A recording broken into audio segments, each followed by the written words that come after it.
వారణాసిలో బ్రహ్మదత్తుడు రాజ్యం చేస్తుండగా బోధిసత్వుడు వైశ్యకులంలో చిన్ని అనే పేరుతో పెరిగి పెద్దవాడయ్యాడు. ఆయన బుద్ధిమంతుడే కాదు, శకున శాస్త్రజ్ఞుడు కూడా.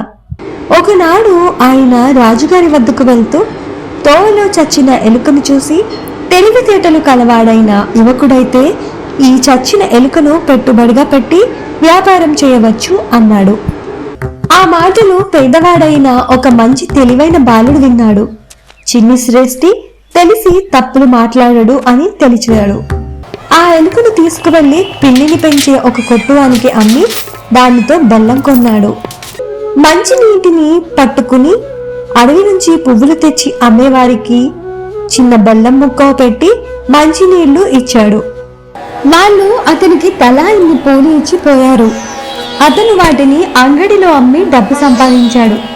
మర్నాడు కూడా వారికి బెల్లం ముక్క మంచినీళ్లు ఇచ్చాడు. వాళ్ళు ఈసారి కొన్ని పూలదండలు ఇచ్చారు. ఈ ప్రకారం అతను 8 నెలల్లో త్వరగానే సంపాదించాడు.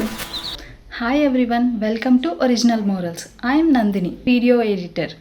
వెల్కమ్ టు జాతక కథలు సిరీస్. జాతక కథలు అంటే బుద్ధుని పూర్వజన్మల కథలు, మన జీవితానికి దారి చూపే విలువలు మరియు నీతులు చెప్పే stories. Hello all, original morals channel కి అందరికీ స్వాగతం. నా పేరు వసంత. ఈ కథకి వాయిస్ ఓవర్ ఇచ్చింది నేనే. ఈ కథ మీ అందరికీ నచ్చుతుందని అనుకుంటున్నాను. అలాగే మా ఛానల్ ని తప్పకుండా సబ్స్క్రైబ్ చేయండి. ఒకనాడు పెనుగాలి వీచి వాన కురిసింది. ఆ గాలికి రాజు ఉద్యానవనంలో ఎండుకొమ్మలు ఆకులు రాలిపోయాయి. అక్కడంతా చిందరవందరగా తయారయింది. తోటమాలికేం చేయాలో అర్థం కాలేదు. అది అతనికి తలకు మించిన పని అయింది. అది గమనించిన యువకుడు అతని వద్దకు వెళ్లి, రాలిపడిన కర్రలు కంప నాకిచ్చేస్తాను అంటే నేను తోట బాగు చేయిస్తాను అన్నాడు. ఆ యువకుడి మాటలు విని తోటమాలి వెంటనే అంగీకరించాడు. యువకుడు పిల్లలాడుకునే చోటుకు పోయి బెల్లం ముక్క పెడతాను అని ఆశ చూపించి వాళ్ళని తోటలోకి తీసుకుపోయాడు. అక్కడ పడి ఉన్న చెత్తను పోగు చేయించి బయటకు పోయించాడు. ఆ సమయంలో కుండలని కాల్చుకునే కర్రల కోసం పోతున్న ఒక కమ్మరి అక్కడికి వచ్చాడు. 26 నాణాలను కొన్ని చెట్లను యువకుడికి ఇచ్చి ఆ కుప్పను తరలించుకుపోయాడు కమ్మరి. అప్పుడు ఆ యువకుడికి ఒక ఉపాయం తట్టింది. నగర ద్వారానికి దగ్గరలో గడ్డు కోసుకుని వచ్చేవారికి కుండలలో నీరిచ్చి దాహం తీర్చాడు. వాళ్ళు ఆ యువకుడితో, నువ్వు మాకు మేలు చేశావు, మేం నీకేం చేయమంటావు అని అడిగారు.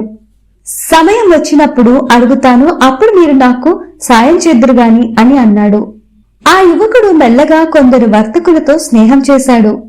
ఒకనాడు ఒక వర్తకుడు, రేపు 500 భుజాలతో అశ్వవర్తకుడు నగరానికి వస్తాడు అని చెప్పాడు. ఆ యువకుడికి ఉపాయం తట్టడంతో వెంటనే గడ్డి తెచ్చే వాళ్ళ దగ్గరకు వెళ్లి, రేపు మీరు నాకు ఒక్కొక్కరు ఒక్కొక్క గడ్డి మోపు చొప్పున వేయాలి. నా మోపులు అమ్ముడయ్యే వరకు మీరెవ్వరూ అమ్మకూడదు అన్నాడు. ఇదే మీరు నాకు చేసేయాల్సిన సాయం అని చెప్పాడు ఆ యువకుడు వాళ్లతో.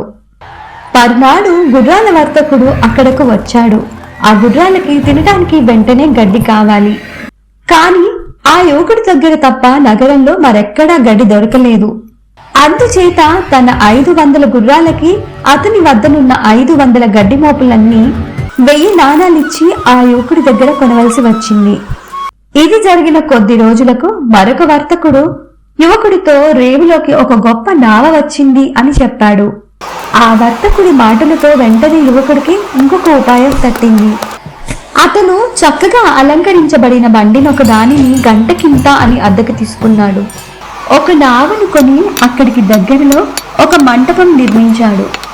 లోపల తాను కూర్చుని తన పరివారంతో బయట నుండి వచ్చిన వర్తకులను, వచ్చినప్పుడు మీ ముగ్గురు వారిని నా దగ్గరకు తీసుకురండి అన్నాడు.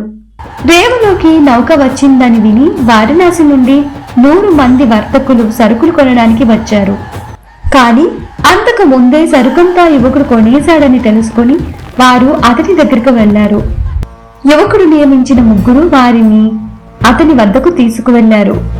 బేరసారాల పిమ్మట వర్తకులు ఒక్కొక్కరు నౌకలో భాగమునకు 1000 చొప్పున నాణాలిచ్చారు. మరియు సరుకుకి కూడా 1000 చొప్పున నాణాలిచ్చారు. ఈ విధంగా ఆ యువకుడు 2 లక్షలతో వారణాసికి తిరిగి వచ్చాడు.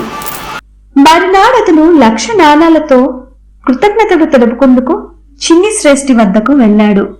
అప్పుడు ఆ శ్రేష్ఠి, నాయనా, నీకు ధనమెలా వచ్చింది అని అడిగాడు. నేనిచ్చిన ఉపదేశం వలన 6 మాసములలో ఇది అంతయు నాకు లభించింది అన్నాడు యువకుడు వినయంగా. చచ్చిపోయిన ఎలుక శ్రేష్ఠి మాటలు మొదలుకొని జరిగినదంతా వివరంగా చెప్పాడా యువకుడు.